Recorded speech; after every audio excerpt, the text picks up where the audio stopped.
Primera de Timoteo 2, del 11 al 12, es uno de los más debatidos y mal interpretados de la Iglesia moderna.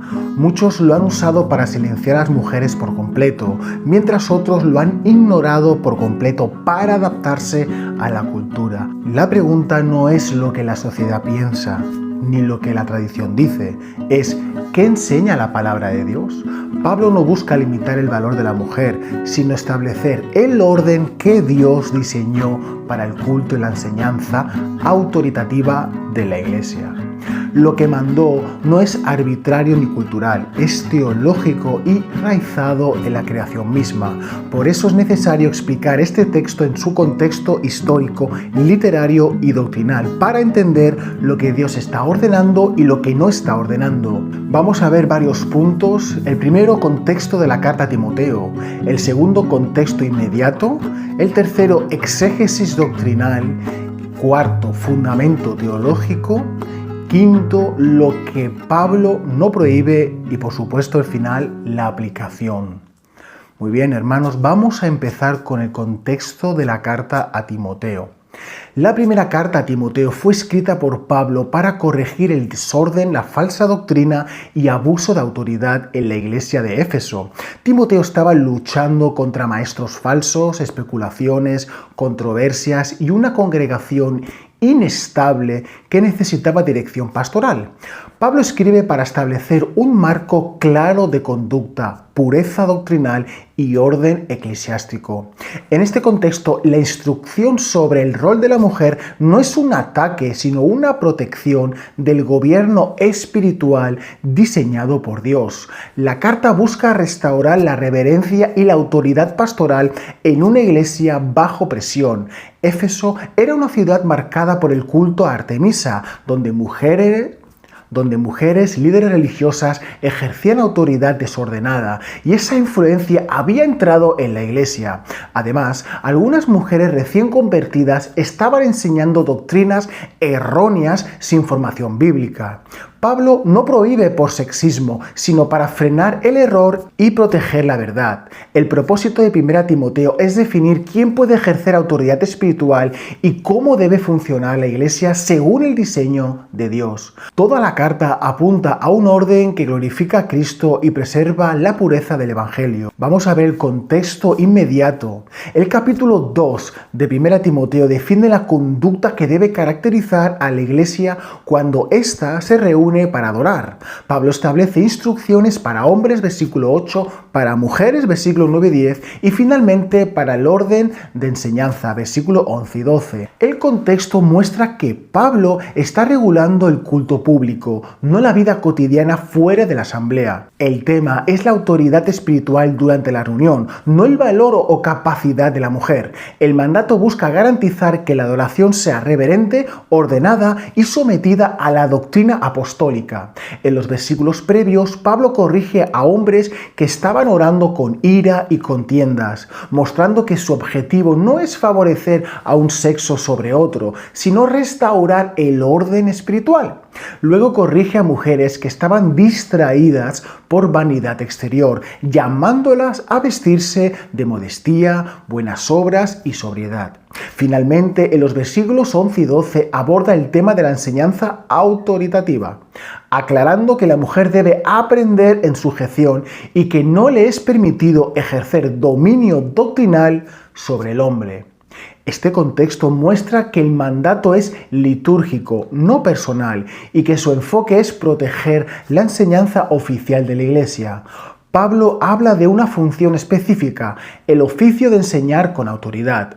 No de toda forma de participación femenina, es una regla para la estructura del culto, no una declaración sobre el valor de la mujer. Su propósito es honrar el orden diseñado por Dios y preservar la pureza doctrinal de la congregación. Vamos con el punto 3, la exégesis, muy importante. El texto dice: la mujer aprenda en silencio con toda sujeción, porque no permito a la mujer enseñar ni ejercer dominio sobre el hombre, sino estar en silencio.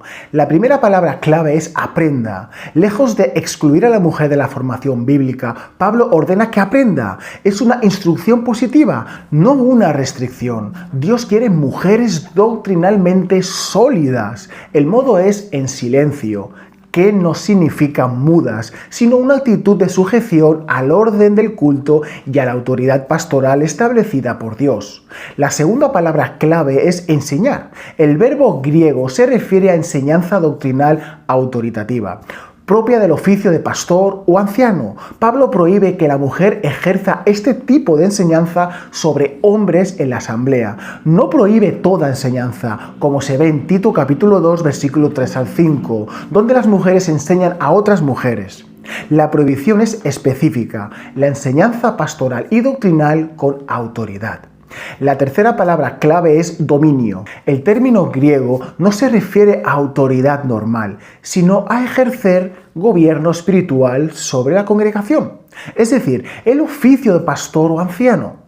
Pablo deja claro que ese gobierno fue diseñado por Dios para ser ejercido por varones calificados. El problema no es la capacidad de la mujer, sino la estructura creada por Dios para el liderazgo de la iglesia. Cuando Pablo repite estar en silencio, no habla de silencio absoluto, sino de no usurpar la enseñanza doctrinal ni el gobierno pastoral. Es una instrucción litúrgica y doctrinal, no social ni cultural. La iglesia debe mantener una línea clara entre quien enseña con autoridad y quien no, para preservar la verdad del Evangelio. Este pasaje no degrada a la mujer ni la considera menos capaz, simplemente define los roles que Dios, una vez más, ha establecido para el orden espiritual de su iglesia.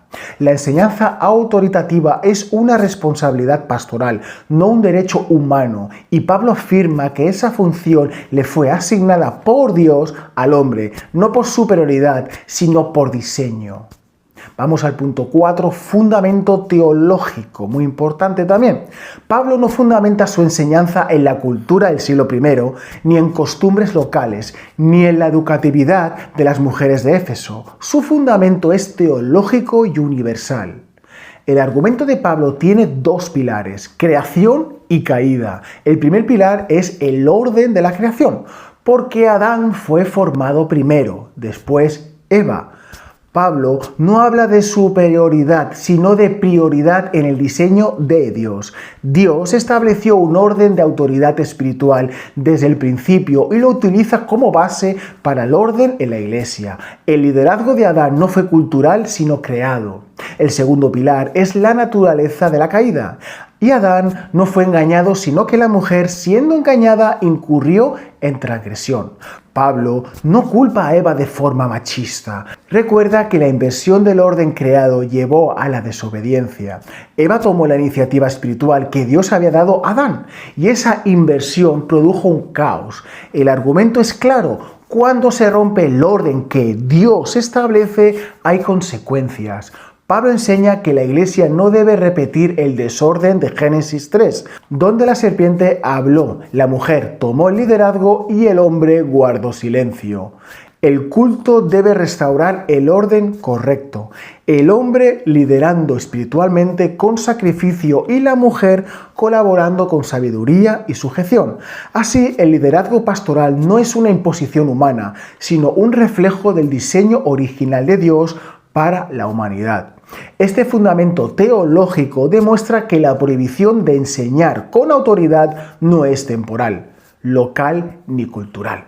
Es una norma permanente basada en el orden de la creación, confirmada por la experiencia de la caída y diseñada para proteger la santidad de la iglesia. El liderazgo espiritual masculino es una responsabilidad santa, no un privilegio, y la sujeción femenina es una colaboración piadosa, no una inferioridad. Punto 5. Lo que Pablo no prohíbe en 1 Timoteo. Pablo no prohíbe toda participación femenina en la iglesia. Enseñan a otras mujeres, educan a sus hijos en la palabra. evangelizan. Ninguna de estas actividades contradice 1 Timoteo, porque ninguna de ellas involucra el ejercicio de dominio doctrinal sobre varones en una reunión formal de la Iglesia. El oficio pastoral no se define por dones, sino por diseño. Aunque una mujer pueda ser capaz de enseñar, Dios ha asignado el gobierno y la enseñanza autoritativa a varones calificados. Por lo tanto, lo que Pablo prohíbe no es el ministerio femenino, sino la función que corresponde al pastorado. Este punto es clave para evitar extremos. Por un lado, la Iglesia no debe callar a la mujer donde la Biblia no la calla. Por el otro, no debe elevar a la mujer a un rol que Dios no le dio.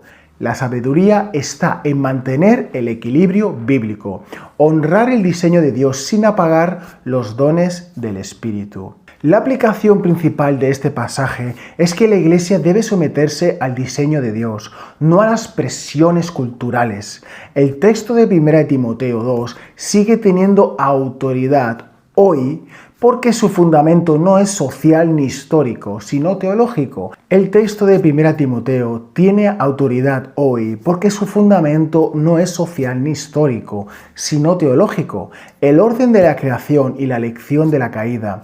Por lo tanto, el oficio pastoral y la enseñanza doctrinal autoritativa deben ser ejercidos por varones calificados, no por preferencias personales, sino por la obediencia a la palabra. Una iglesia que altera este orden compromete su fidelidad a Cristo. Esto no significa menospreciar a la mujer, ni mucho menos, sino reconocer los roles que Dios ha establecido.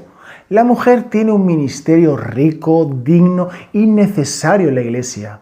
Dios llama a enseñar a otras mujeres a discipular a los jóvenes, a criar hijos en la fe. Su ministerio no es menor, es distinto, pero igualmente glorioso ante Dios. Por otro lado, la iglesia debe llamar a los hombres a asumir su responsabilidad espiritual. Muchos hombres no lideran, no oran, no enseñan y no protegen doctrinalmente a sus familias. El resultado es una iglesia muy débil. No porque la mujer no pueda liderar, sino porque el hombre ha abandonado su llamado.